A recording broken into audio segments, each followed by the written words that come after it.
Thank you for being patient with me while I pretend to play the goofy person for this evening.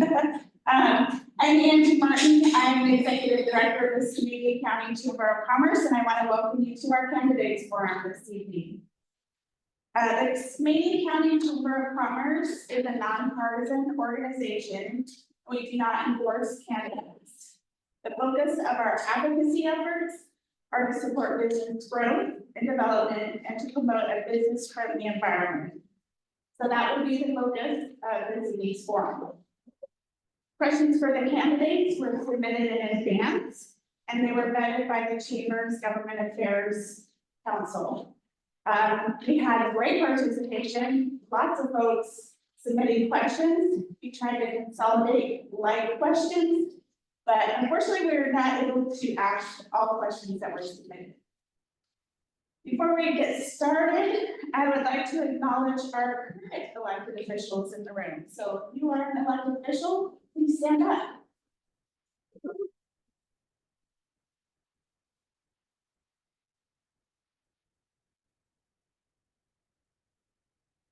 You know, it's a tough job and sometimes it's a thankless job, but we appreciate all the time and energy that you put into our communities.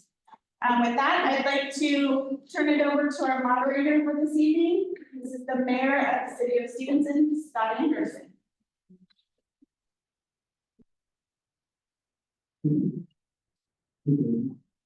So first off, a little bit of housekeeping. There has been a slight change in the agenda.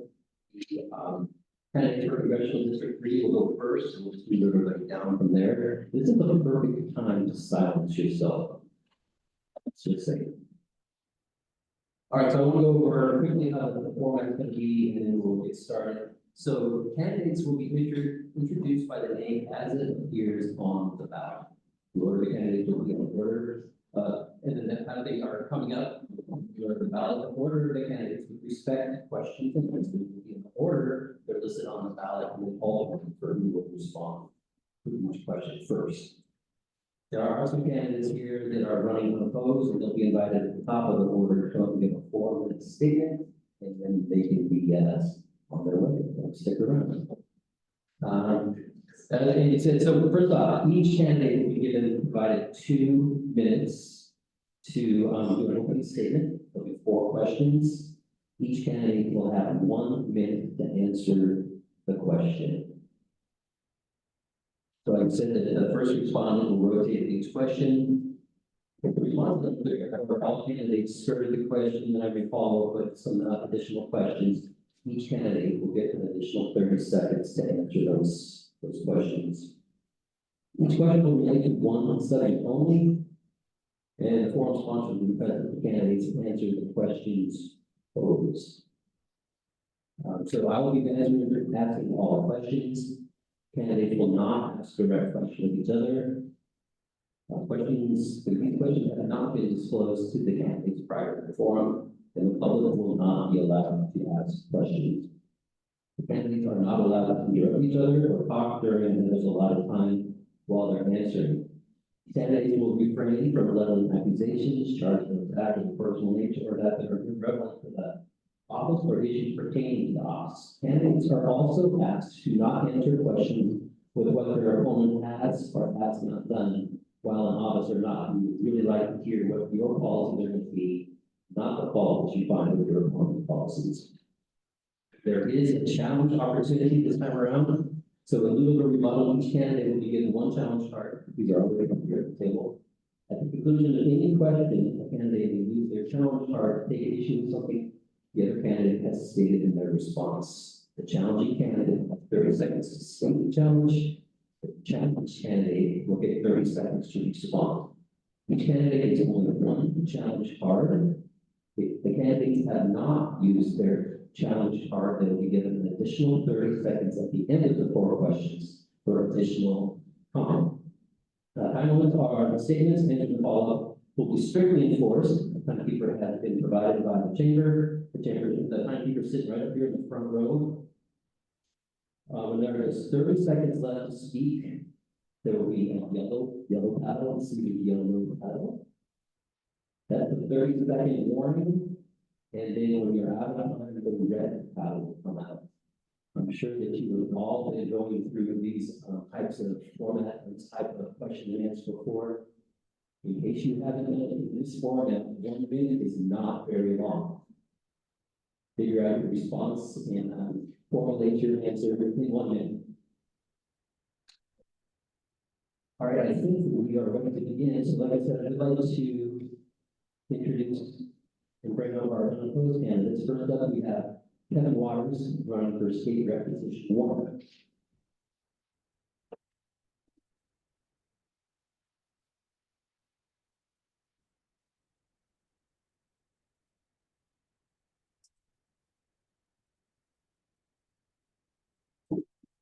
Well, welcome and thank you guys for coming out tonight. My name is Kevin Waters. I'm going to speak very specifically to Skamania County. Born and raised in Skamania County, my family moved here in their 30s. Coincidentally, it's the same year that we last had a representative in the legislature, was 1937. So that's when my family moved here, moved down to Carson. My grandma went through high school here, dad, self, mom, so the kids hopefully. And the things that I'm looking at for the next session are how do we make Highway 14 safer?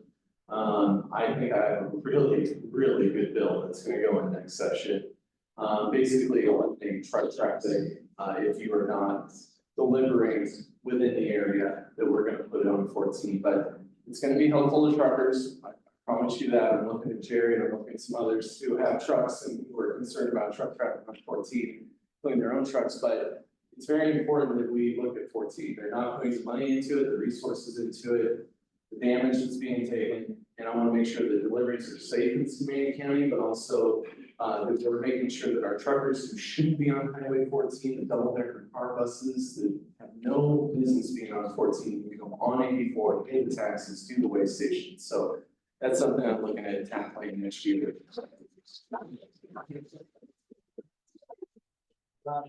Another big one is our schools. So Carson Elementary, we just had our capital budget tour there.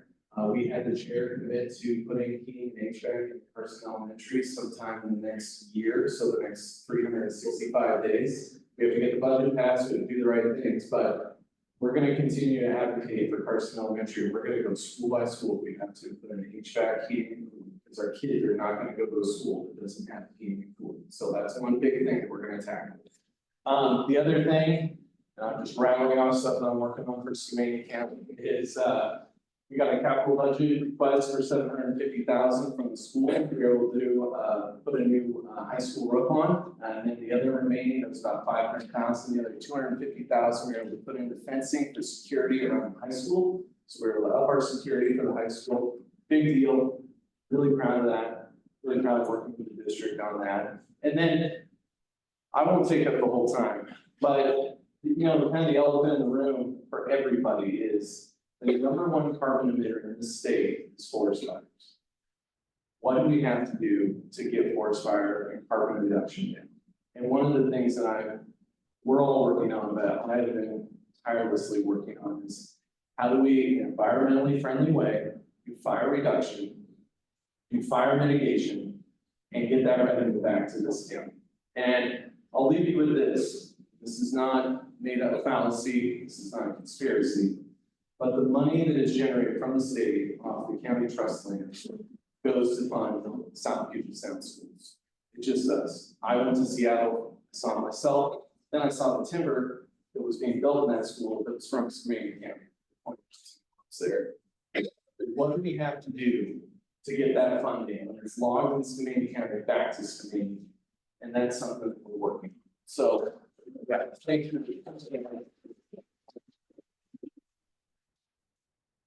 We are owned 88% by the federal government.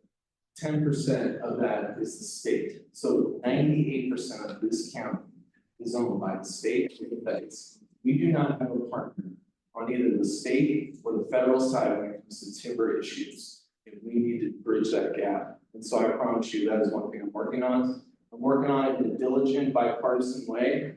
I'm working on it in terms of looking at the best economic outcome for us. And it's very critical for us Last thing thank you, I'm taking way too much time. Is that my stop? Okay, well, on that note, thank you guys, vote for me, vote for the other guys to be like, thank you.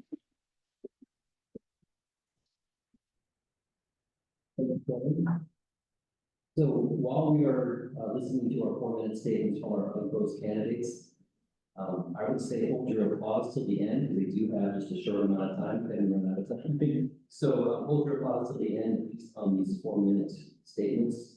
Also, candidates, I don't know if you saw, but keep an eye on your paddles. There's no bell, you're gonna get a 30-second warning, and then we're gonna cut you off. So, Kevin elected to use the podium. If you would like to sit at the table, that's completely up to you, but since you're not answering questions, and you're not sitting next to an opponent, feel free to use whatever microphone you're comfortable with. So next up, we have Maria Steele, running for PUD Commissioner for 4 minutes.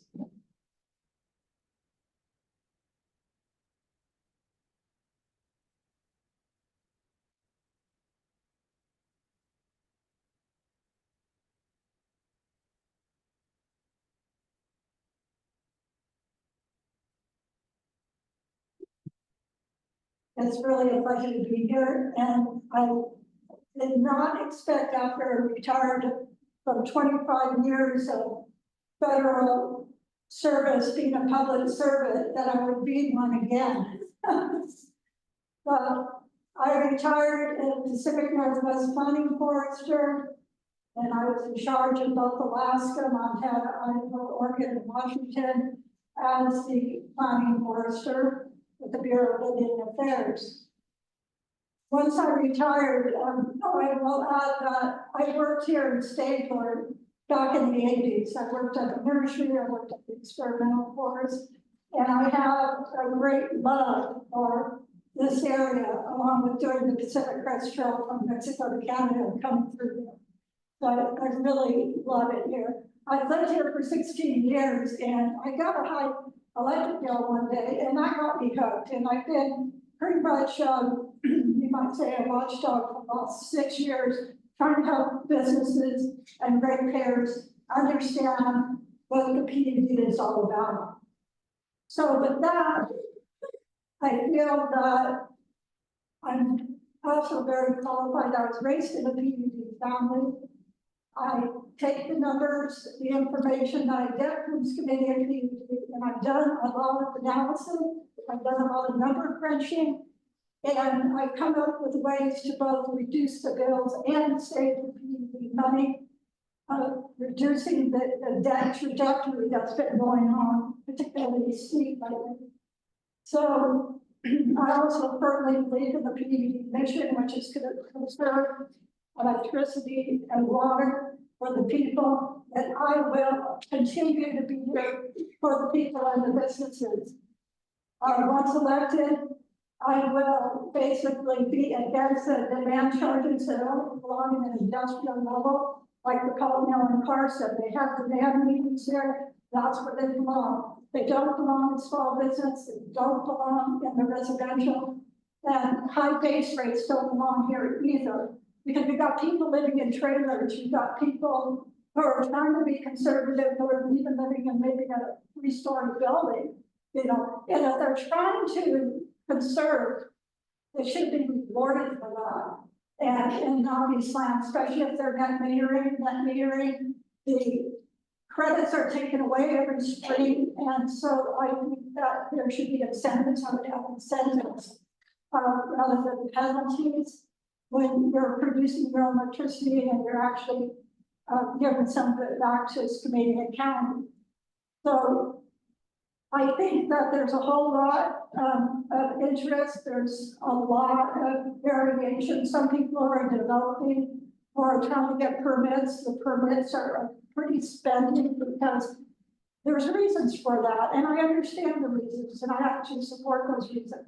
They're union jobs, they're need to have the proper, like they're bearing along the proper kind of it that's getting buried. So I understand those. However, the permit process should be real specific to what's going on. So there's those kinds of things that I think I could really make a dynamic difference for the community. So I appreciate your vote coming up, and local matters.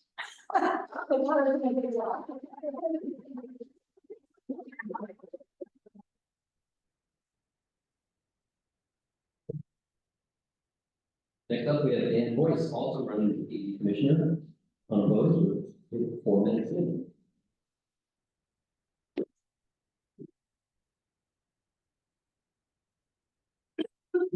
Hi, I'm Dan Boyce. I'm ready to keep my PUD Commissioner position. Everything has changed at the PUD since I started. I've been there helping to keep the ship on course while energy supplies have shifted from reliable hydroelectric, coal, natural gas, and nuclear toward intermittent wind and solar supplies. I understand our PUD as it was under Brent Bischoff and the changes that occurred during John Goodman's 6-year stint. I've known current manager Randy Payne for over 8 years, giving me a clear picture of the PUD's current course. I've been there while leadership within our electric and water crews has turned over due to retirement. I've been there to see top management at the Bonneville Power Administration change from Elliot Mainzer to John Harrison. And I've invested time to know these people and understand how their values might influence our PUD. Why drop all those things you probably didn't know? To impress upon you that there's a reason PUD Commissioner terms are 6 years. The learning curve is steep and very long. We work to earn trust and develop relationships with influential people around the state so that when decisions are made beyond our grasp, the PUD is more likely to benefit than to be harmed.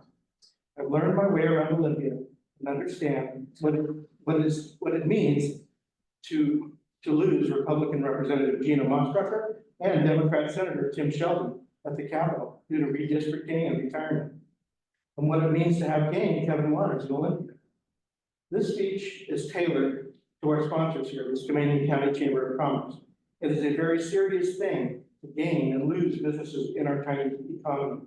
The PUD's ability to serve new businesses is a critical consideration for any business. A business that considers our county as a location to build must find the PUD capable of providing adequate, reliable power at competitive rates. Our primary work at the PUD is service to residential taxpayers, ratepayers. Without thriving businesses here, many of those ratepayers have difficulty finding jobs that make utility bills affordable. I've worked over 40 years in private sector jobs, making me a clear-eyed advocate for business development. I will continue to advocate for the return of prosperity to Skamania County. I will continue to take that message to Olympia. Our county should return to its status as an economic powerhouse. There's no good reason Bingen, White Salmon, and Hood River should prosper while we continue to pause. If I'm there, I'll work to ensure our PUD will be an asset to our growing business community. Our residential customers could really use the help that increased business revenue would bring. I'm happy to hear that North Bonneville Hot Springs has new owners intent on using our electricity to provide jobs in our county. Can you imagine having Stevenson Coal paying a power bill again and its employees earning good wages? Please visit me tonight after the meeting or contact me anytime. For 32 years, I paid a PUD power bill and my 509-427 landline still rings. I'm Dan Boyce, Blue Sign Guy. I'm optimistic and I'm driven for a more prosperous Skamania County and a sound PUD to power. Thank you.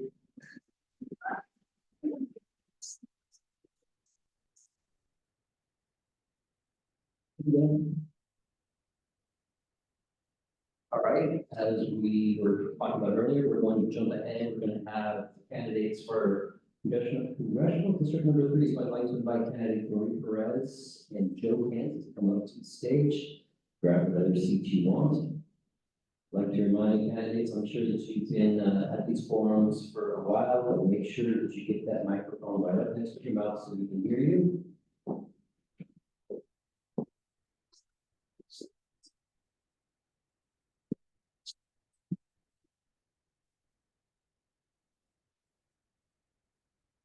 All right, So what we've done when it comes to order, I'm going to go by the order that you are listed on the ballot. So first up, we're going to give you the opportunity for a 2-minute statement. Marie will be going first. Make sure that you see who your timekeeper is. Yellow and red. So yellow 30 seconds, and then red is a hard stop. So Marie, you've got 2 minutes. Thank you so much. Thank you all for being here. Democracy does not work without people showing up. And so, first of all, thank you all to being a part of what it takes to have a representative government. Thank you to the Chamber for hosting us tonight. My name is Marie Glusenkamp-Perez. Before being elected to Congress, I ran an auto repair and a machine shop with my husband. Tonight is actually our 8th wedding anniversary. We got married in a house we built ourselves here in Skamania County. When I'm talking to folks from Clark County, I like to rub it in that we still have our freedoms in Skamania County to build our own houses. But I'm proud of my background in the trades. I'm proud of representing people that work for a living. My family has lived in Washington State for 6 generations. My great-grandfather helped build the Capitol building in Olympia. And you know, that work, my background and experience informs my work in Washington, D.C. It's why I prioritized supporting shop class and why I have fought so hard for our constituents. I've returned over $2 million to constituents through casework that's owed to them by a federal agency. I've answered over 115,000 letters from constituents. I have one of the fastest turnaround times to answer a letter in Washington, D.C., because hearing from you and being responsive to you matters to me. My reputation to me at daycare drop-off or at the grocery store or the gas station, that's what matters to me, not the partisanship that we see in D.C. I am really tired, and I think all of you are too, of seeing Washington, D.C. values and politics and priorities insert themselves into our community. I want to see our values represented in Washington, D.C., not the other way around. We have got to change that flow of influence and represent our independent values in Washington State, our respect for the trades, for each other, for community, for building things that last. Those are the values that we want to bring and have represented in Washington, D.C. So thank you so much. It's been an incredible honor.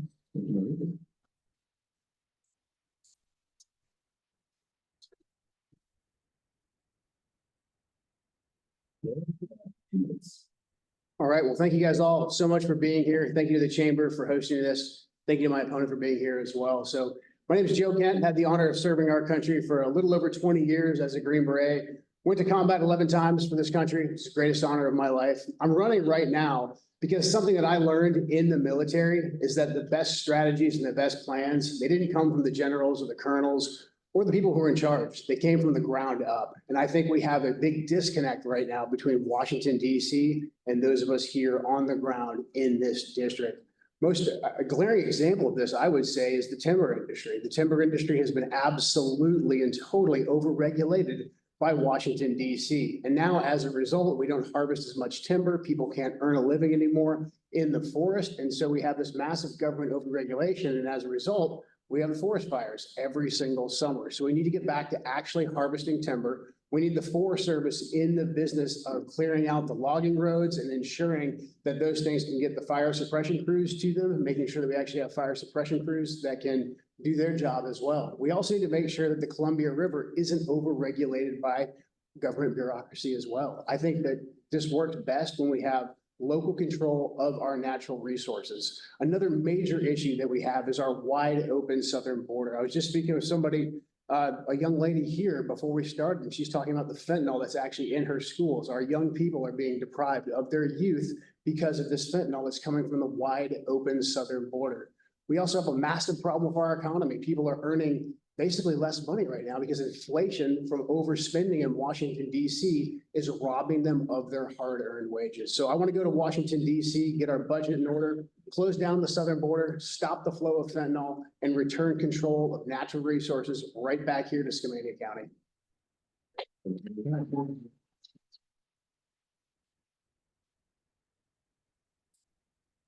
As we discussed, there's 4 questions that will be posing to you. You'll be answering first on questions 1 and 3. Joe will be answering first on questions 2 and 4. And this is for all the candidates. Some of these questions are pretty straightforward, very simple. Some of them are a little more meaty.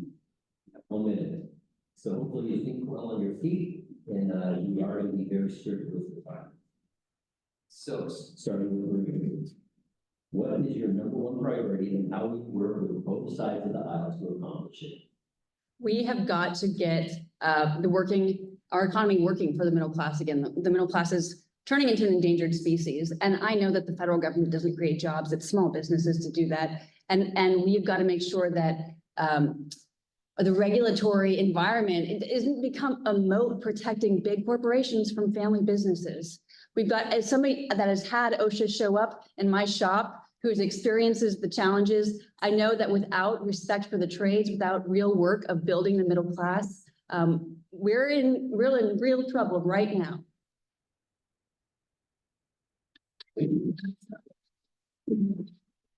What is your number one priority, and how will you work with both sides of the aisle to accomplish it?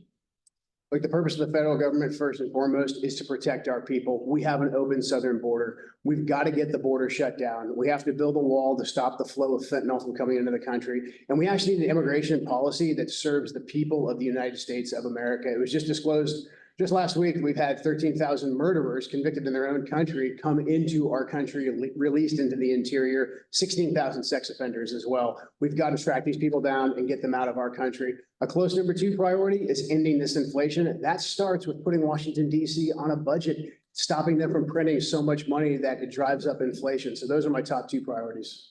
Don't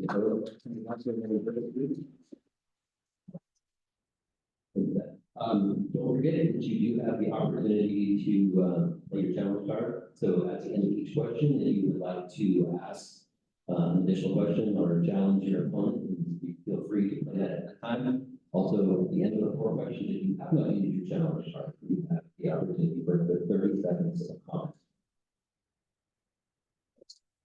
All right, Joe. What are your top 3 strategies for reducing deficit spending and working toward a balanced federal budget?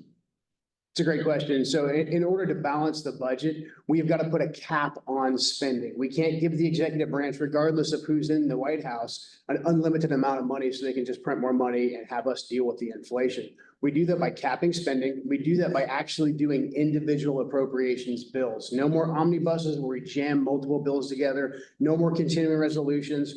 Congress actually has to do the job that the Constitution dictates they do. Pass the 12 individual appropriations bills, live within a budget. We take in around $5 trillion. That's got to be the budget. Pay up Social Security, Medicare, Medicaid first. The rest is what we have to run the government on. Cap on spending, individual appropriations bills, no more money printing, no more omnibuses.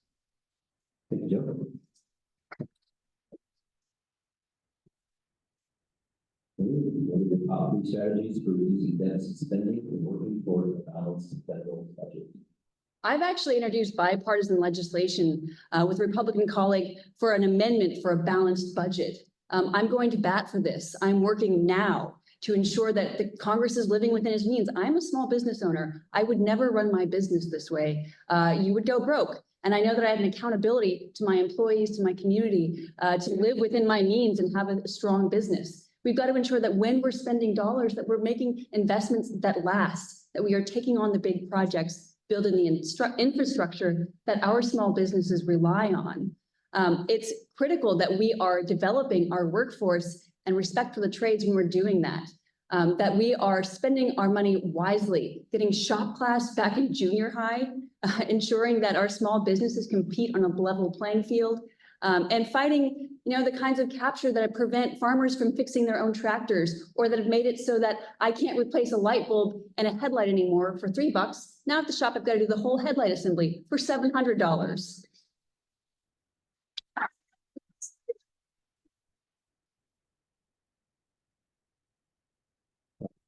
First, for question 3, what policies or programs do you think are essential for improving childcare and early learning access in the rural areas? I've fought hard and led the charge to make sure that SRS is reauthorized to increase timber revenues in our counties. My kid is going to go to school here. I know that a 4-day school week is in the cards, right? Wahkiakum County has already gone down to that because of a lack of revenue. But I think we also need to change the definition of what education is for. It's not just about academic intelligence. It's about supporting kids with all forms of intelligence, not just reading and writing, but also kinetic brilliance, mechanic genius, all of the forms of intelligence that God can bless you with. Stewarding that and ensuring that they can go into the trades and they can run a family business just like we do. That we're able to be stewards of our things, fix things, build things, not just be consumers or importers of cheap stuff, but stewards and living in a natural environment. Thank you. Well, all of the programs do you think are essential for improving childcare and early learning access in rural areas? So we need to empower parents and we need to take away a regulatory burden from the parents. We need to have child tax deductions for working families so that families are in the driver's seat. I also fully support school choice and school vouchers. This puts parents in the driver's seat. This lets them send their kids to private school or to homeschool them if they so choose. We've also got to make sure that the funding that we get from the timber industry that stays right here in Skamania County and throughout the district, so that we can fund the schools. But unfortunately, the Federal Department of Education has become incredibly bloated. Look, Washington, D.C. has very little to do with educating a child in Washington State. I want to empower the parents and put the resources in their hands so that they can be in the driver's seat of their parents' education or their children's education. Thank you.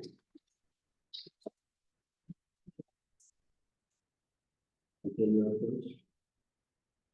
How would you improve the federal government's management of federally managed lands in Skamania County? As much local control as possible. So the U.S. Forest Service needs to step up and they need to be doing much more when it comes to making sure that the logging roads are maintained so we can get fire suppression crews to wildfires. When we spot them, we need federal funding to suppress the wildfires, but we need less regulatory capture. We need to get the EPA and a lot of these different federal bureaucracies out of the business of regulating our timber industry. We need to get our timber industry back up and online, and we need to make sure that our mills are running at full capacity, employing people right here in Skamania County. So we have a massive problem with bureaucrats trying to regulate everything from Washington, D.C. We need more local control here in Skamania County. Thank you, Jeffrey.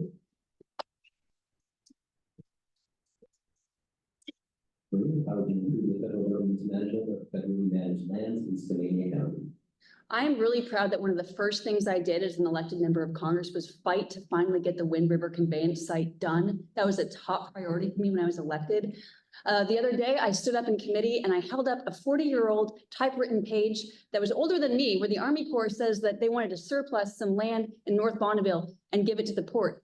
That hadn't been worked on for 40 years. I heard about it. I took action on it. I got the port bill passed through committee. I'm fighting hard to ensure that the resources we have can develop a vibrant regional economy.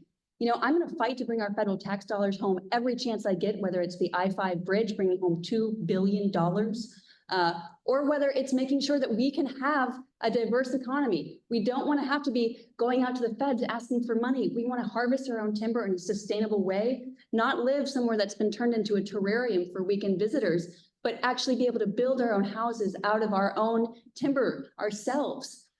So fighting to ensure that when we're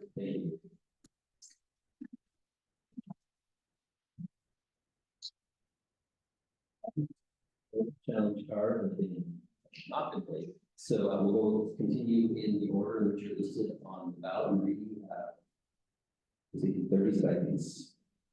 I am really proud. I am in the top 3% of all elected members of Congress for my bipartisan record.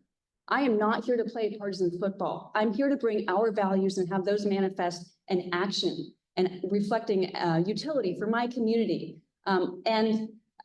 You know, I got married in Skamania. I built my house in Skamania. I did my damnedest to give birth in Skamania County, and I want to be buried here as well. This is something that's deeply personal to me as a 7th-generation Washingtonian. I'm really proud of us, and I'm proud to be the first elected member from Skamania County. Thank you.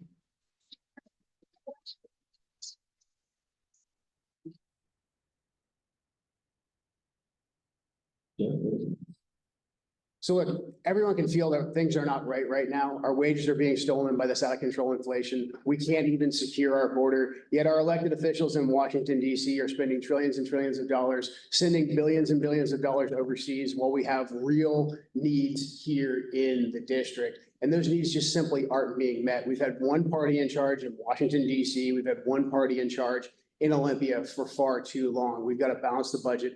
We've got to secure the border. We've got to stop kicking the can down the road. And we've got to just finally put our people first. Thank you. All right. We will open the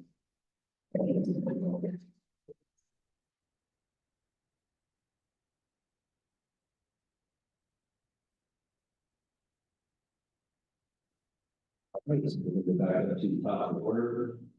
First up, we have District 1 Commissioner candidates. So I'd like to invite to the stage Brian Nichols and Barry Allen Rose.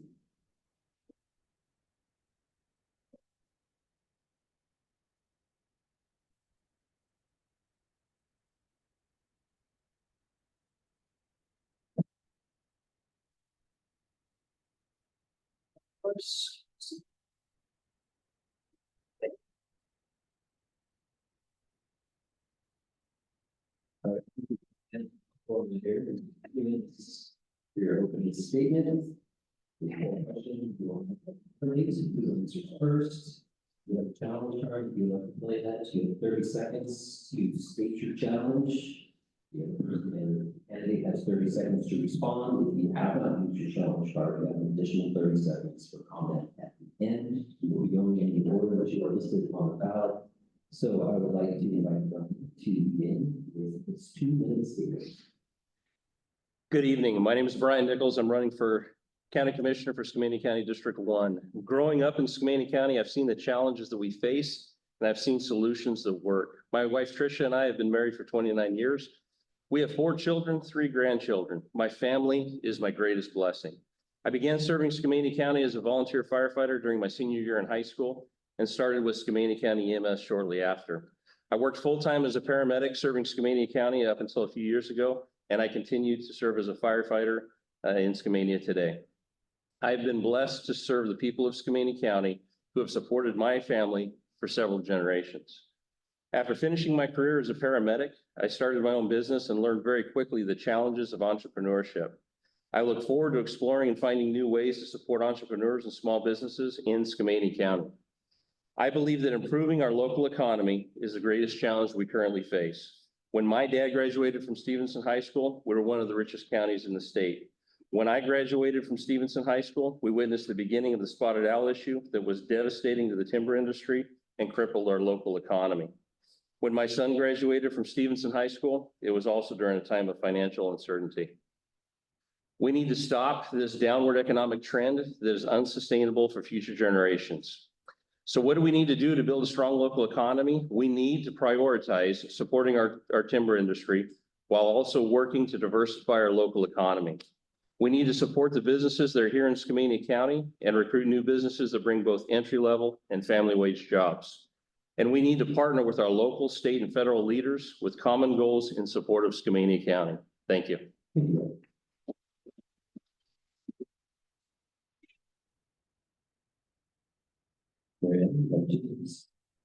Thank you for coming here to listen to the candidates. This shows that you care about your family, your home, your community, and Skamania County.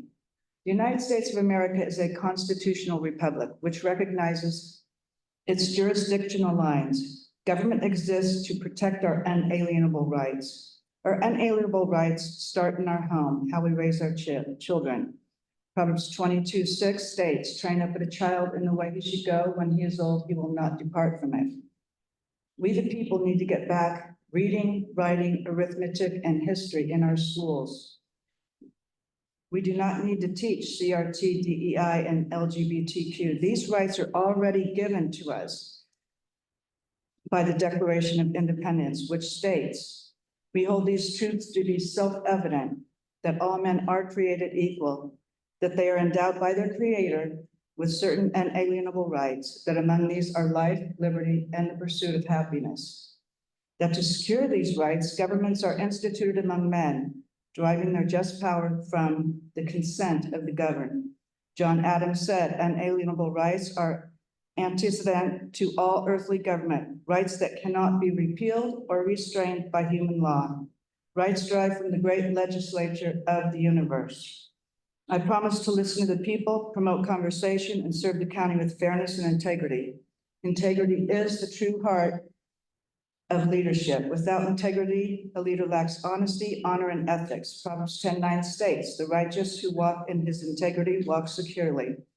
Proverbs 29:2 states, "When the righteous are in authority, the people rejoice. When the wicked rule, the people mourn." You can read more about myself, my family, and how long I've lived here in the pamphlet, the voters pamphlet.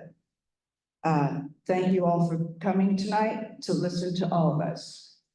Thank you, Karen. All right, we have 4 questions. Brian will be going first on question 1 and 3, Mary Ellen on questions 2 and 4. So the first question to you, Brian. How can we improve the business climate in Skamania County? I really appreciate what the port's doing in adding infrastructure and building out opportunities for us to recruit businesses to come in, small businesses primarily, to the areas around both Stevenson and the area in Bonneville. Building out that infrastructure, I think, gives us a leg up to recruit businesses and bring them in. I don't think a large business fits in the footprint of Skamania County. I think we're looking at long-term, many small businesses, small CNC shops, laser engraving, and other things like that, that can fit within the footprint of Skamania County and stay within our values and our culture. So thank you.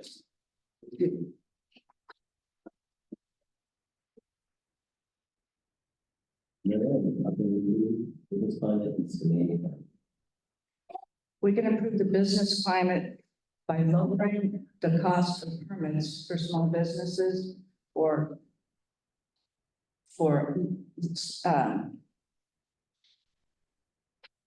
we need to get rid of a lot of the regulations, lower the regulations, lower the permit costs, make it easier for people who have cottage businesses and want to produce their own things to be able to sell them in the community, not just in farmers markets, but all around the community. We need to just support small businesses, and that's all I can think of right now. Thank you, Mary Ellen.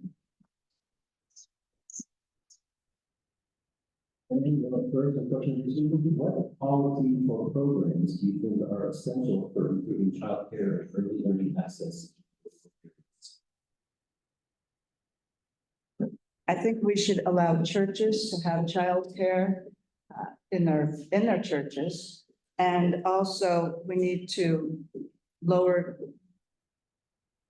or increase the child tax deductions. And school choice would be very good for homeschools, Christian schools, public schools. I think parents should have a right to have their children go to the schools that they want them to. I think we need to promote the nursery schools so that parents can work and still have their child taken care of in a good way. Thank you.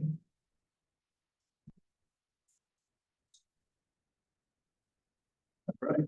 Can you explain the role that timber-related revenue plays in the current expense budget?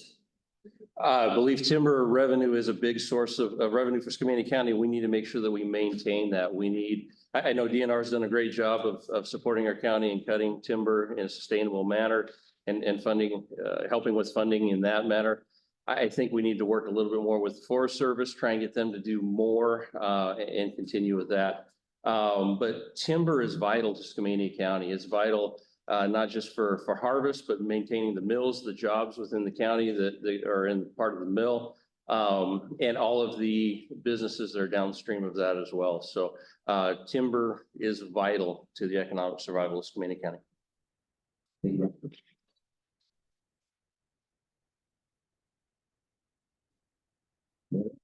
What role timber-related revenue plays in the current expense budget? I believe that it plays a large role. I agree with everything that Brian said, and also I like what Commissioner Asa Lucky has proposed, the forest-wide thinning and potential control line treatments. which in the long run will protect the old growth forest and the spotted owl, but while also preventing forest fires. We need to stop forest fires. We need to get the roads widened all throughout the county up in the forest area so that there would be fire breaks. And we need to harvest the forest so that we can produce revenue for the Skamania County. Goes to the schools, goes to the roads, and it also goes to buildings. So we do need to harvest our forest and we need to take care of it so that it will suppress wildfires and of course, harvest the timber.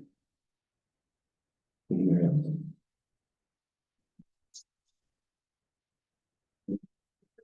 First, question number 4, if encumbered land payments end, how do you keep the county solvent? Can you repeat that, please? If encumbered land payments end, how will you keep the county solvent?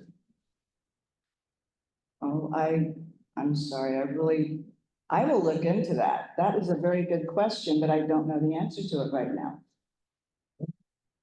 Your honesty, Mary Ellen. Right, Brian? If encumbered lands payments end, how will you keep the county solvent? Well, and I also am still doing research on the encumbered lands and what that's going to look like and how much of a hit that's going to be to our budget. I think we need to, along with supporting SRS renewal and other forms of revenue from the government, we need to drive innovation and bring in more small businesses within our community so that we can decrease our reliance on the federal government, the state government to support our funding. We need to decrease our reliance on that and be more resilient long-term and increase or improve our strong local economy.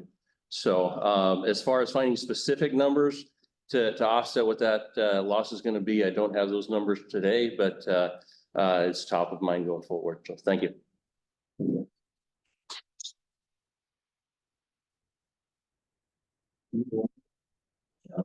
So you have an additional 30 seconds of statement time for you. So again, in order of the way that you were listed on the ballot, Brian, 30 seconds. Okay, I just want to identify what my priorities would be as if elected as your county commissioner. Strengthening and growing our local economy, job growth, sound and ethical financial management, supporting our first responders, property rights, and supporting entrepreneurship and small businesses, again, are my priorities going forward. I believe that as your commissioner and partnering with you, we can solve the challenges we face with common sense solutions. So thank you.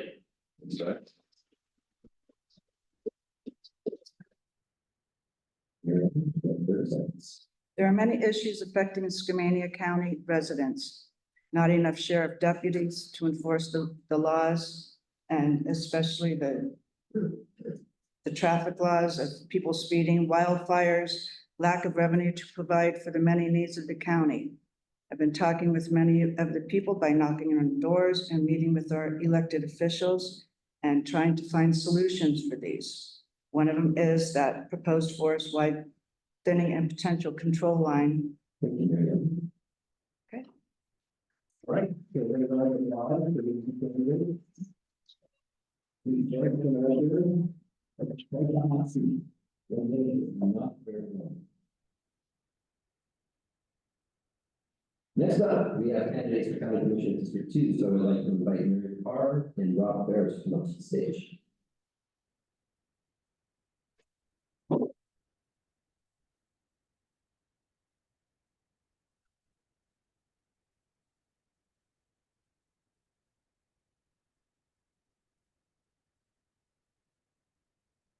Steve, one there.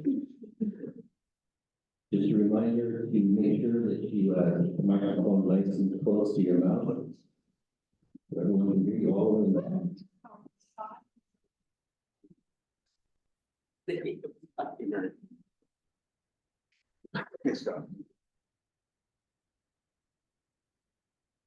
So you all both you have the advantage of hearing the questions already, but let's get things started with your 2-minute statement. Again, in order of your ballots and Mary.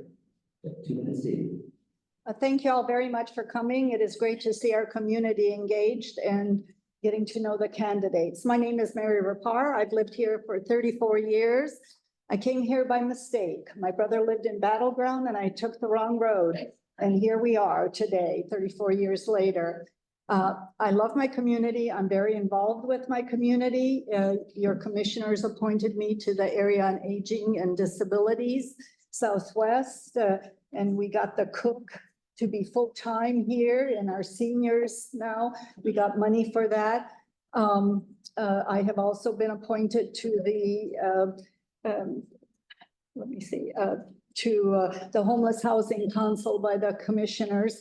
We do have a problem with housing here. Affordable housing is at a premium, and I will work on that tenaciously.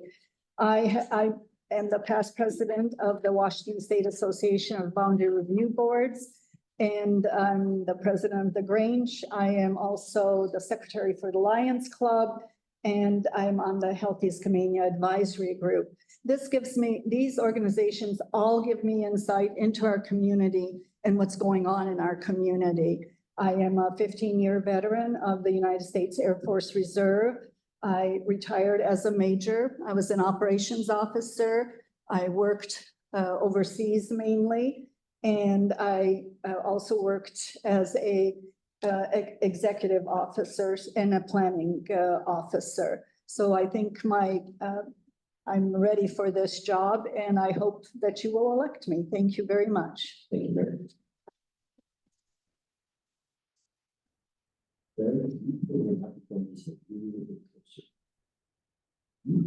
All right, Rob, 2 minutes. Hi, I'm Rob Ferris. I'm running for Skamania County Commissioner in District 2.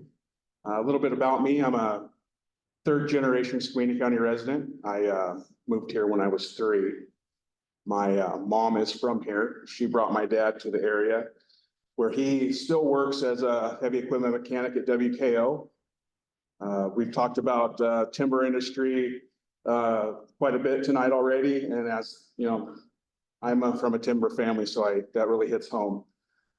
A little bit more about me. I'm a 30-year volunteer firefighter here in Stevenson. The last 10 of those years, I've been fire chief. That experience opened my eyes to the bureaucracy of local government. It's really political. If you think about it, it's too political. But it has let me learn how to work with budgets and work within and out of local government. I've touched local governments. I've worked with Scott. I've worked with the county commissioners. I've worked with the federal government with FEMA grants. So I have pretty good experience touching those areas. So I just want to end by saying that I hope that you vote for me and it'll allow me to continue my journey down serving the community. Thank you. Thank you.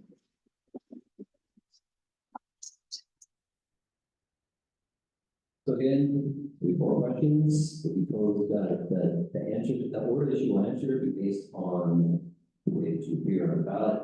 Mary will be answering questions 1 and 3 first. Rob will be answering questions 2 and 4 first. So Mary, first question to you. How can we improve the business climate in Skamania County? I think we can improve the business climate here in our community by bringing broadband in so that people can use broadband to expand their businesses and create new diverse businesses. The only way this community will survive in the future is if we have small, family-run and small, diverse businesses that are run by our people here. If you have, we don't have enough workers here in our community for big corporations. So we need to diversify our workforce and we need affordable housing. And that is one policy that I will tenaciously work on. We need to do it now, not later.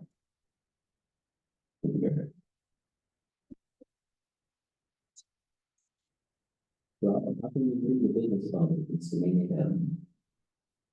I think one way to improve the business climate in Skamania County is to harmonize the zoning, the fees, the developmental fees across the county. We have 2 cities in the county as well.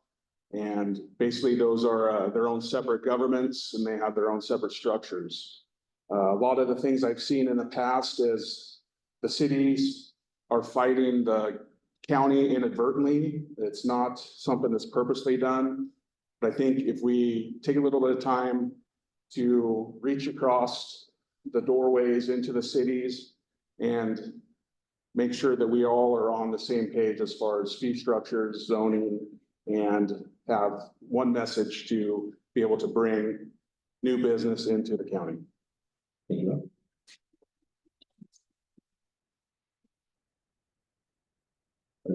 Here's a question too. What policy or programs do you think are essential for improving childcare and early learning access in rural areas?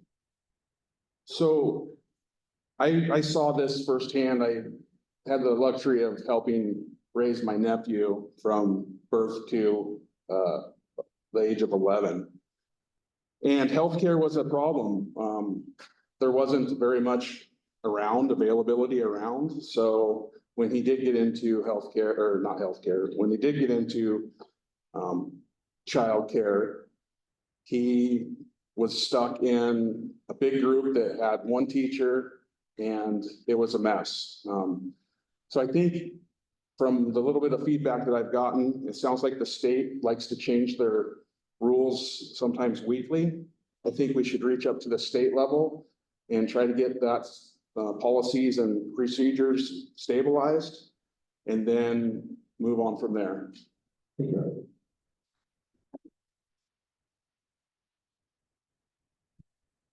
Mary, can you explain the role that timber-related revenue plays in the current expense budget? A lot, but not as much as tourism and other diverse businesses that we have in our community. Timber was a great business while it lasted, but now we're in a different century and we need a new revenue stream. And I think our timber, and even though the federal government has control over our forests, they're ours. And we need to use them for a new revenue stream. And I would like us to see it being used for carbon offsets and carbon credits. There's a lot of money in that market. Many of you may remember, we had a rainy day fund. We need to have a rainy day fund again. And I think we have enough woods to have a rainy day fund again. Thank you. Thank you. Rob, can you explain the role that timber-related revenue plays in the current expense budget? So as I mentioned earlier, I grew up in the timber industry with my dad working for WKO for, it's too long to know. I think he's 45 years now. I worked in the timber industry myself. I know that the history is here. We need to maintain that history. We need to get the Forest Service to release more lands to harvest. We need to get the DNR to release more lands to harvest. And we need to try to get local control of some of those DNR timberlands. It would take as little as 11,000 acres to maintain by ourselves at the local level to help stabilize the budget. I think that's something that we need to continue to work on and move forward with. Thank you, Rob.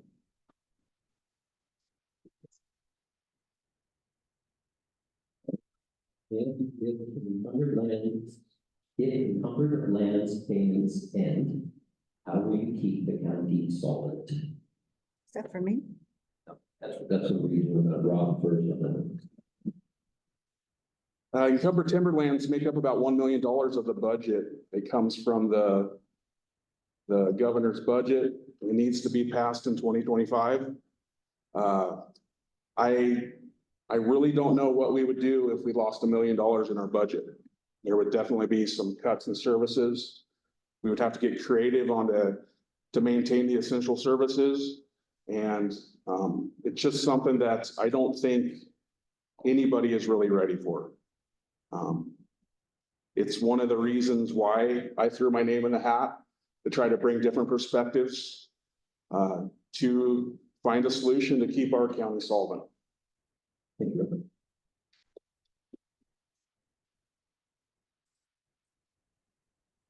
and encumbered lands payments end? How do you keep the county solvent? Thank you. I think Commissioner Lannon has done a wonderful job for this community. We should all give him a round of applause for what he has done to get the encumbered lands payments back. They should be higher. And we should be making more money from the woods that we own. Those are the people's resources, and we need to use them for carbon credits and carbon offsets. So we need a revenue stream.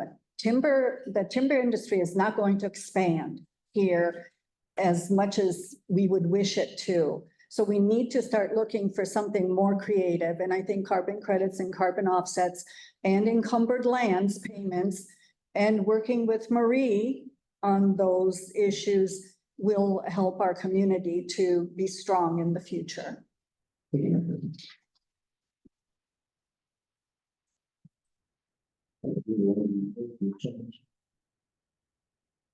No, I didn't. Thank you. Oh, it's right. You can jump right past you. And that was the one question I really wanted. Okay, sorry about that, Mary. What policies or programs do you think are essential for improving childcare and early learning access in rural areas? This is very important. Our children's brains develop very quickly at a very early age, and they need good childcare. I have proposed using our empty elementary school to have a daycare centers there. Why should our children go to, you drop them off at somebody's house or a daycare center, and we have a school, a building that's already an infrastructure that is safe, secure, and easily managed. So have the daycares come to the children instead of the children going to them. Our children are our wealth. They are our future. And we need to provide the best education that we can and the safest environment that we can for them. Thank you, Mary. Sorry about that.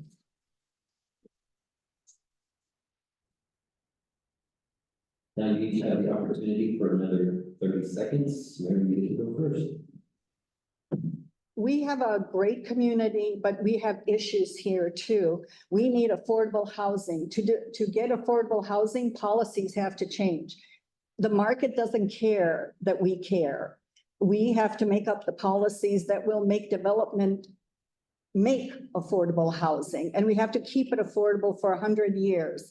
We also need to lower utility costs for our folks, and I think Marie Steele there will accomplish that.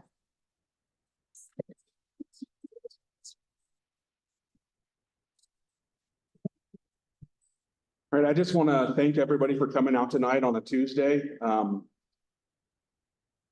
I think that all of the candidates that stepped up to run for office need an applause. I know that it takes a lot more to show action than just to say words.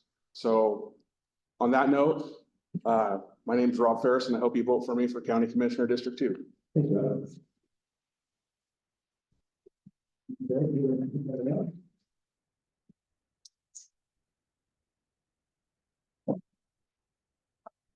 Good, how are you doing? All right.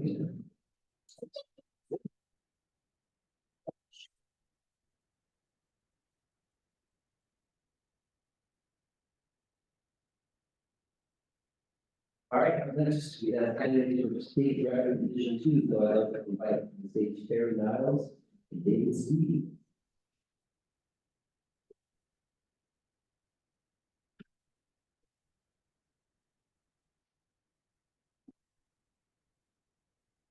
I was wondering what this looked like. I haven't seen it thrown down yet.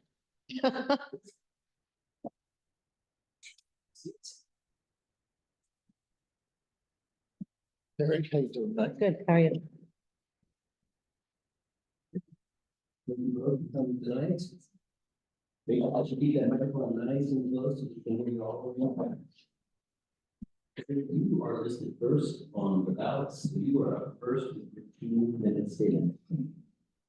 Hi, I'm Terry Niles. I'm a 26-year ICU nurse, and I've witnessed firsthand the impact that policies or lack of them can have on our communities.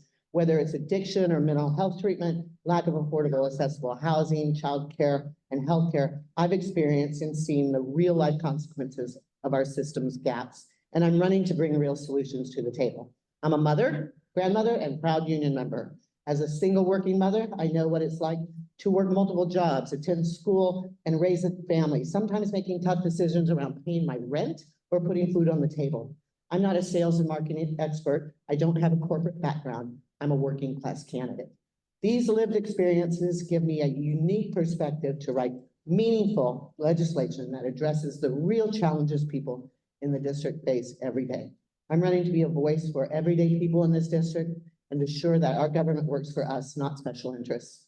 This is not a sales or marketing job. It's a serious job that requires a serious candidate that is bringing something to the table. I am that candidate in this race. As I knock on doors, I hear time and time that families in Southwest Washington are struggling with unaffordability of everything. On top of that, rural areas are facing the urgent need for better forest management and fire protection and better funded public schools. These are issues that require immediate attention. I am the only pro-choice candidate in this race. I will always stand for everyone's right to make personal decisions about their own health care. We have an opportunity to move forward, but we need to stop the hyperpartisanship that holds us back. This is not just a talking point for me. My husband is a Republican, and I spent 16 years making it work. I was the Clark County Charter Commissioner that put an amendment on the ballot to make county positions nonpartisan. That was overwhelmingly supported by the board voters because they want county positions nonpartisan, and they want partisanship out of local governments. I listened to voters then, and I will continue as your representative. Thank you. Thank you.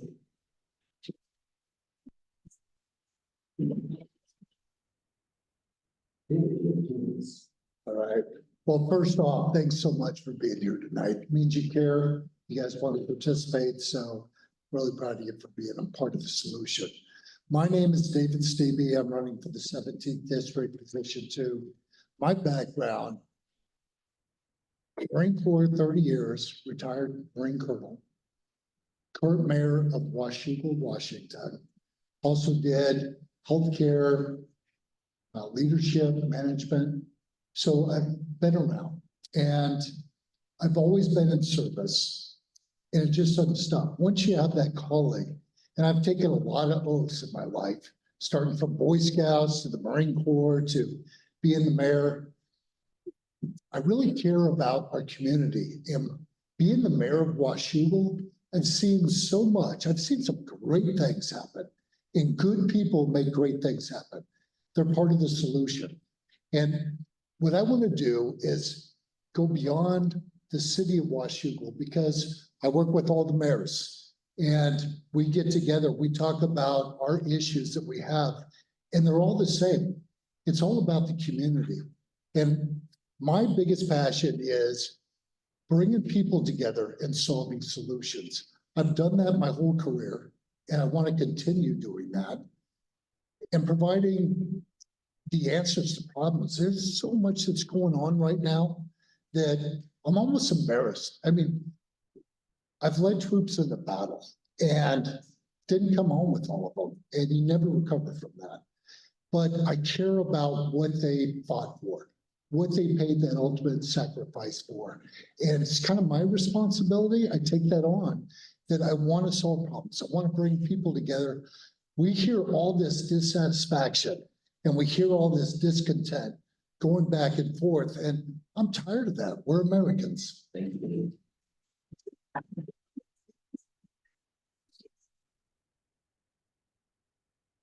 Terry, you'll be answering the questions first, or questions 1 and 3, David, 2 and 4. You can get everybody in time. There are in order this time. All right, so Terry, the plastic bag fee implemented in Washington State feels like an unfair additional charge to consumers. Would you support eliminating this fee? That's a good question. Thanks for answering that. You know, we're living in an area where timber is a big, thing. Switching to paper products makes absolute sense to me, and having those paper products made here in Skamania County. We need to find a way to protect our environment, but then also create jobs and create jobs for people here. Okay.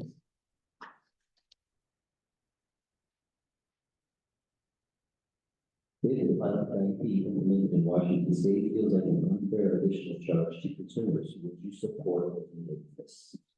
I would, because I hate the plastic bags. I can't tell you how many times I go into the store to buy something. It's like, I forgot the bags and all that. So, and it's like, just go ahead and charge me for it. But again, what a waste of money with that. I think the paper products are important. I think, I don't know, I like the idea of recycling, right? People bringing in their own bags, we got to be clean, we've got to be responsible. I worked in Djibouti, Africa, and there was plastic everywhere. And they didn't care because they just knew that the trade winds would blow it to the next village. And I really care about our economy, about our recycling, about our environment. And I think that getting rid of plastic is a good thing. And people should be responsible. I like paper products. It'll be good for us. Thank you.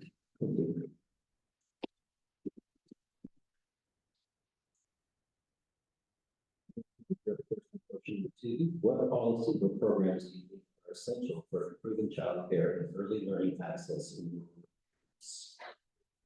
So I actually took a call from a constituent, and her problem was that her husband lost his job. She works and there's nobody to really take care of the kids. And I was talking to not only her, but I was talking about, child healthcare or child services of what can we do? And I was giving her some options and trying to get some feedback from her, but starting businesses, what does it take to open up your own child care services?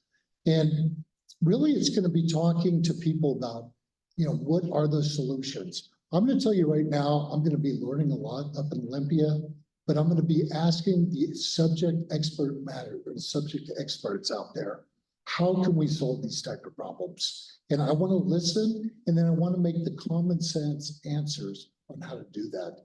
And make sure that it's not the government imposing certain things like that. But it's a huge topic. Thank you.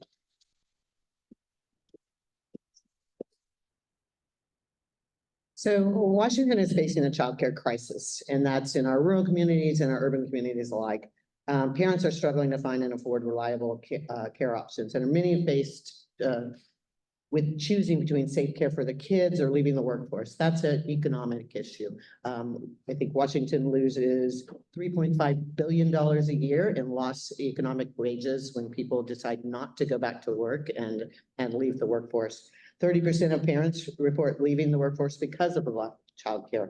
More than 600,000 Washingtonian kids up to 12 are in need of care because of all available parents have to work, but we're not currently getting state licensed childcare. So there's many things that we can do to support that. We can make sure that we fund and support people going into, this is a small business. And so supporting small business, childcare facilities are small businesses as well, and that they need to be treated like small businesses.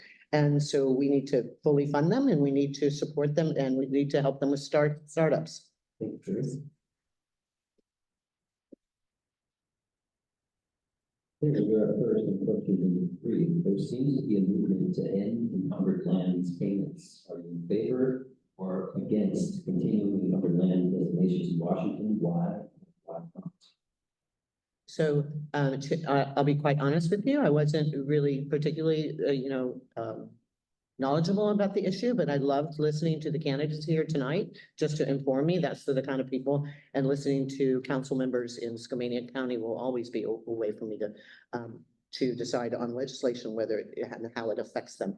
But listening to them, I'm absolutely not in favor of ending encumbered land and payments to Skamania County. If that's a large source of revenue for you that you're unable to get back, that's something that I would support keeping. Thank you, Jared.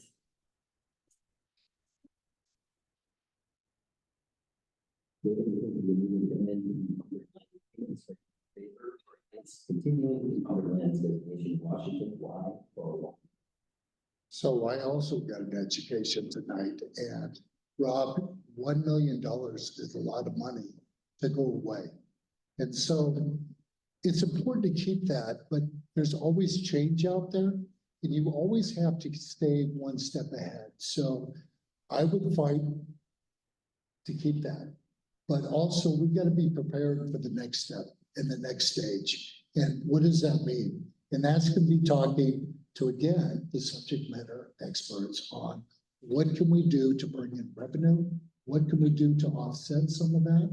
And what are going to be the next policies in the future, the mandates that are coming on to us from the feds and from the state? And we need to be ahead of that to make sure that we're not being the victims of that, I guess is what I'm trying to say. But I got an education tonight, and I appreciate that.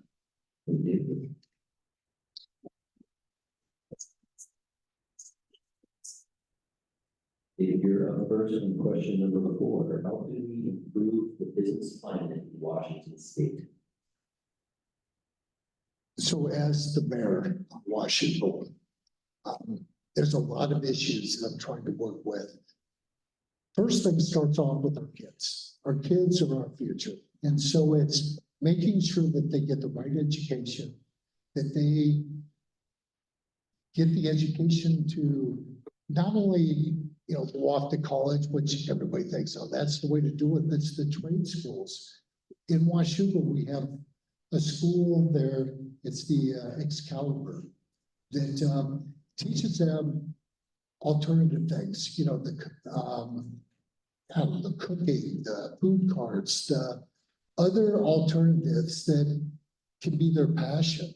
So I think it starts with the education of our future, but it's also attracting businesses. And we were really fortunate. We brought up a company, UPC, United Precision Corp. I click.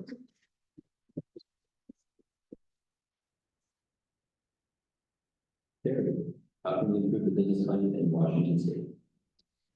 So thanks for that question. And I've been making it a point to go around our district and talk to small businesses and medium businesses and large businesses. Even when talking to the chip factory in Camas, what they talk about most when I said, how can we make this particularly in that factory, they said, how can I make this a bit more business friendly place? They said, you can make it life easier for my employees. You can tackle affordable housing. You can tackle childcare, and you can make those things and make it easier for them to come to work and to provide. But they considered it a business friendly climate in Camas where they find. I kind of hear the same thing when I talk to small businesses as well. If we can provide the infrastructure and the resources that they need to do business, then this is a business friendly climate.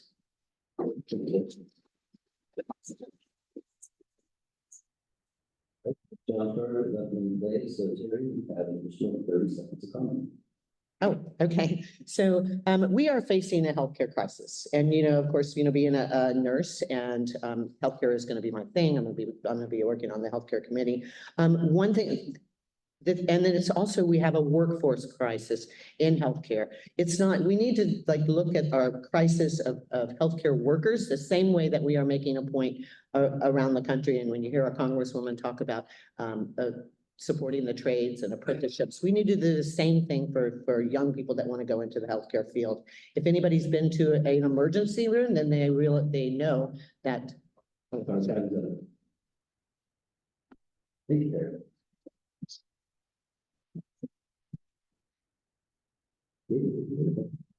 Well, again, thank you for being there tonight. Really appreciate you coming out and being involved. I've cared for a long time. I've served for a long time, and I'm really tired of the fracture. We see the news, we see the commercials, all that, the fracture. I want to be the solution. That's why I want to go up to Olympia. I want to bring together people. And I want to accomplish the mission. I don't care how we do it, but I want to make it sensible. Thank you.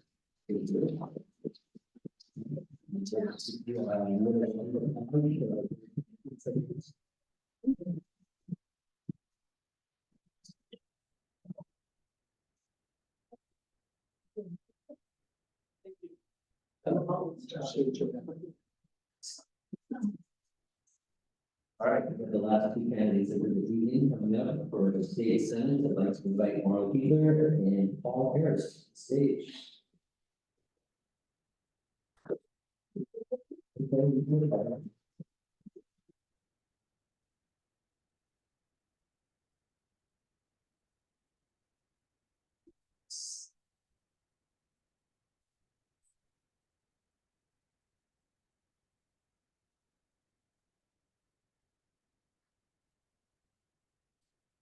We have two 2 minute statement to lead us off. You are first. Well, thank you, and I'll echo the sentiments of other candidates. It's wonderful for these types of events, not just for the community, but also for those of us that are running for local elected office, and I really appreciate the effort to organize this evening and for the turnout. My name is Marla Keithler, and I am running to be your state senator here in the 17th district. A little bit about myself, since I don't currently live in Skamania County, but I am part of the rural part of this district. I live in White Salmon, Washington with my family. We're raising 2 young kids currently, a 4-year-old and a 6-year-old, so I live the childcare struggle daily. But I am also currently the mayor of White Salmon, and it was that pursuit of entering into public office about 7 years ago that I started as something to do on the side to get connected into the community that we chose and that we wanted to call home.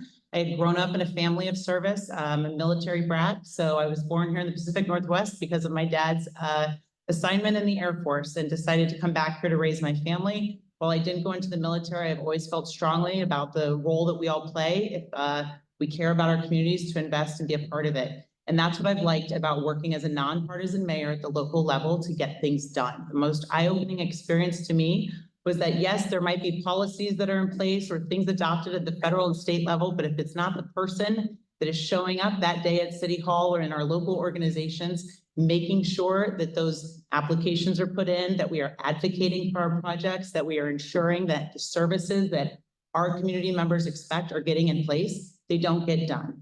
And I think we need more of that type of elected leadership that's had experience on the ground and has experienced the roadblocks that sometimes are in place, because policies are not always made with smaller communities like ours in mind. And I think this is an exciting opportunity for this district to have bipartisan rural representation. You know, Representative Waters mentioned, he's the first one from Skamania County in about 85 years. I think Olympia doesn't know enough about our struggles here in Klickitat and Skamania County in this part of the 17th district. And I would love to be a voice for the rural part.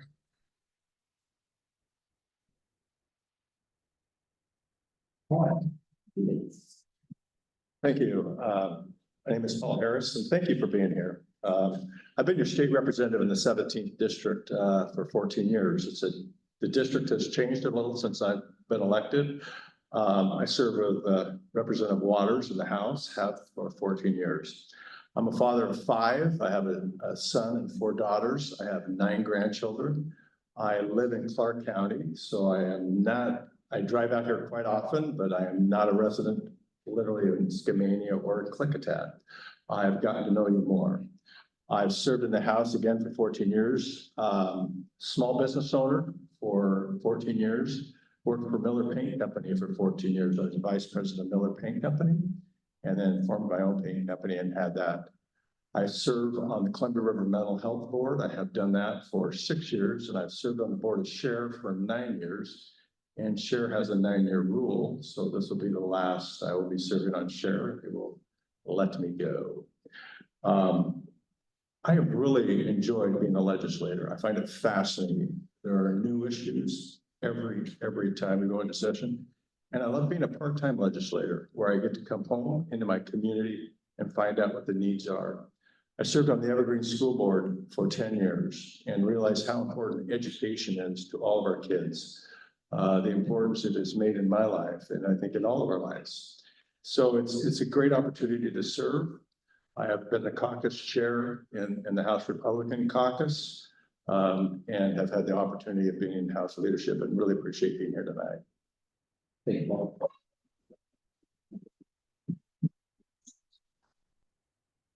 Marlon, you will be answering questions 1 and 3 first, Paul, obviously, this questions 2 and 4. So Marlon, first question to you. The plastic bag fee implemented in Washington State feels like an unfair additional charge to consumers. Would you support eliminating this fee? Thank you for the question. Regarding the plastic bag fee, you know, it's been in place for a few years. At first, you saw a lot of cities taking this movement.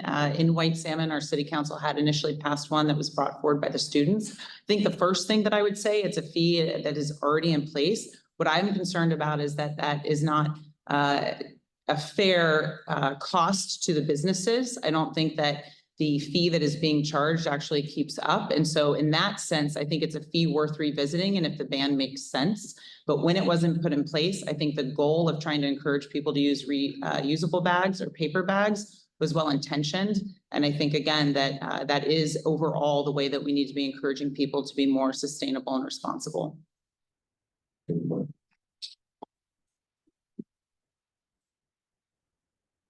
Plastic bag fees implemented in Washington State feel like an unfair additional charge to consumers. Would you support eliminating this fee?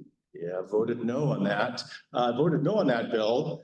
I believe that, first off, I don't believe the plastic bag that we have today breaks down any faster than the old one. In fact, I think it actually breaks down slower. So I find that fascinating. I find that it takes more energy to make a paper bag than it does to make a plastic bag. So I find that fascinating. I would absolutely get rid of the charge on the bag. And we need to figure out a better way of doing this. I think there's unintended consequences many times that we do in the legislature. And this was one of them that I think was unintended, and I'm not sure it's accomplishing what we think it is. Thank you, Paul. Question number 2. What policy or programs do you think are essential for improving childcare and early access in rural areas? So childcare, we've talked a lot about this, and Marla, I know it's been an issue that Marla's really been fighting for. I find it a fascinating issue. It's an issue that AWB, it's on their top priority list. I think there's a couple things we could do. We could offer a B&O tax credit for childcare just in general for businesses that offer that. We could also exempt childcare B&O tax for those that are supplying childcare. I think it's a tax that we could get rid of for those that are providing childcare. I think we could look at less regulations on siting. It's extremely difficult, believe it or not, to site a childcare facility. I think it's something else we could do. We could actually help with insurance for these individuals that are, insurance has become a big deal in our society. I know all of us are feeling the squeeze of higher insurance, so are childcare providers, and we could help them with that. What policies or programs do you think are essential for improving childcare and early learning access in rural areas? Well, one, I'm encouraged that this is an issue we're talking about because I think I mentioned earlier, I've experienced it, but it's also an economic development issue. And I think a couple key areas we can focus on, and some I appreciate that Representative Harris mentioned also. We do need to reduce some of the barriers. We need to revisit some of the policies that are in place and make sure that we are not preventing providers that want to provide safe, accessible care for our children from doing so. We also need to revisit the siting requirements. You know, here in, not sure about here in Skamania, but next door in Klickitat County, we've tried to be creative about reusing existing facilities. And this is a way that smaller rural communities who cannot fund all of these significant projects, and especially for smaller providers, to be able to get into facilities. I think there's a creative way to partner also with faith organizations to have childcare in those facilities as well. The other thing I would say is we have got to address the cost. There is a ceiling for our families and it's a hard business model. So how do we make sure that no family is spending more than 7% of their household income on an essential provider care that they need in order to work?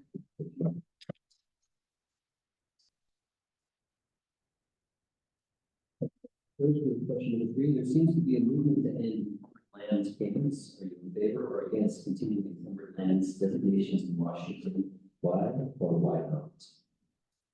I am not in favor of removing encumbered lands payments and support. I think in addition to Skamania, there are other 2 counties that really require and need these funds. I think we actually need to be thinking creatively with all the partners on how we can find other ways to fund those counties most affected that currently receive encumbered lands funding.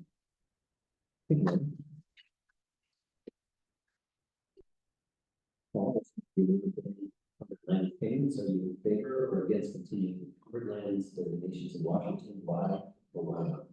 So we absolutely need to continue that. Representative Waters and myself, I think it was at 4.5 million a couple of years ago. We worked hard and we got it to 6 million, but we need to get it back to the $9 million that originally was. And I think we need to look in the future of what we can do and how we can get this in the budget. So it's something that we're not always fighting for every year. That is something that's put in the budget and that the governor is very well aware of the impact it has to this and other communities.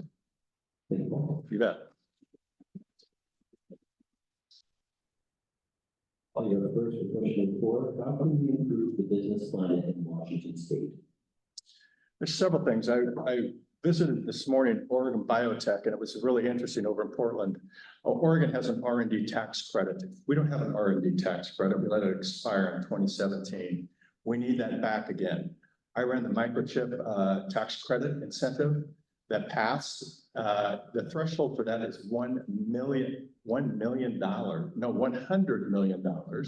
We need to lower that to about 75 million. And our chip manufacturers in Clark County, which are about 3,000 employers, and many of them are in this area, they will add jobs. We need to be very careful with, as we move forward with the green energy, some of our chip manufacturers are really going to have a significant price increase.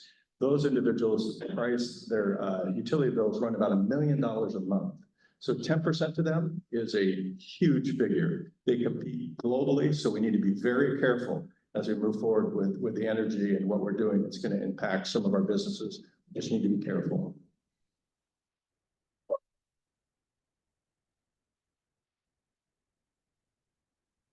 Lauren, how can we improve the business climate in Washington State? Well, I think to help improve the business climate in this part of the state here in the 17th district, a big thing that was brought up earlier, and it is true, our employers are struggling because of the rising costs of living. And so when we're addressing housing and childcare and infrastructure, we are also helping the economic development, especially as it relates to infrastructure. It is a burden right now on many of the cities and counties in this district when it comes to planning for those projects that will make sure that businesses can come and plant their businesses here. And so how do we think creatively about better investments that cities and counties can access for the water, wastewater infrastructure that's essential for business communities? How do we support port projects, especially here at the Port of Skamania and Port of Kamas-Washougal, Port of Bingen? All three of those are about economic development here in our district. So making sure that we have those good relationships is also part of the job of a state senator.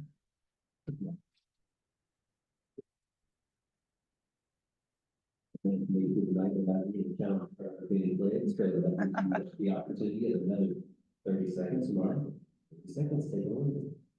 Well, thank you all tonight. It's kind of nice to be at the 30-second mark and off the 1-minute timers. But I would just say, another thing I've seen at the local level that's been very frustrating from the state is when there are unfunded mandates that come down and place an unfair burden on our communities that are already struggling to do the best we can with the budgets that we have to provide essential services.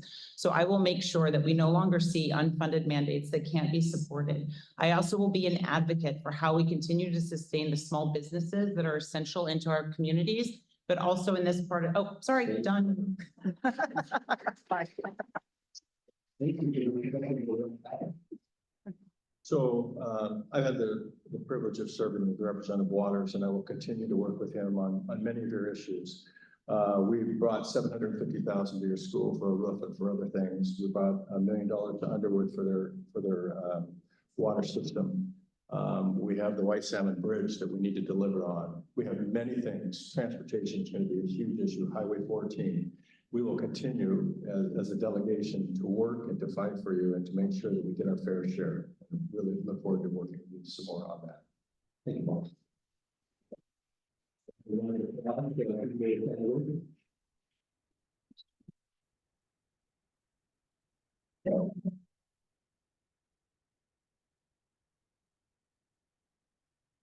All right, let's bring this to the end. I want to just a quick note. These questions were not provided to the candidates before they came here tonight. 1 minute to get your thoughts together and then answer. That is a tough format. So everyone was very brave, did a great job.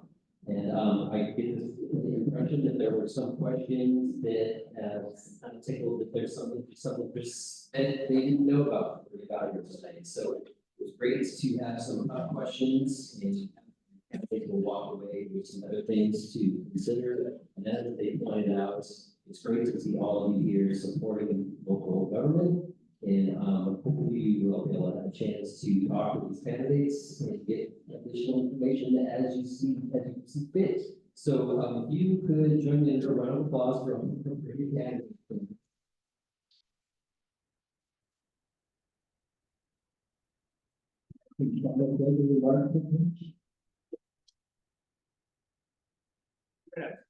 I'll make it shorter than that. I know you all took time out of your schedules tonight, and there's a very important debate that probably many of you want to watch. And so I appreciate you taking the time to be here tonight, and hopefully you've got that debate recording at home. And if we would have known when we scheduled our event that event was scheduled, we would have chosen another date. So I apologize for that, but thank you all for coming. Thank you to the candidates for making time in your busy schedules. I know you've got a lot on your plates. Thank you to Mayor Anderson for moderating, to Kathy and Vicki for keeping time, and to the chamber staff, Denise and Angel. It takes a team effort to put on an event, so I appreciate all that they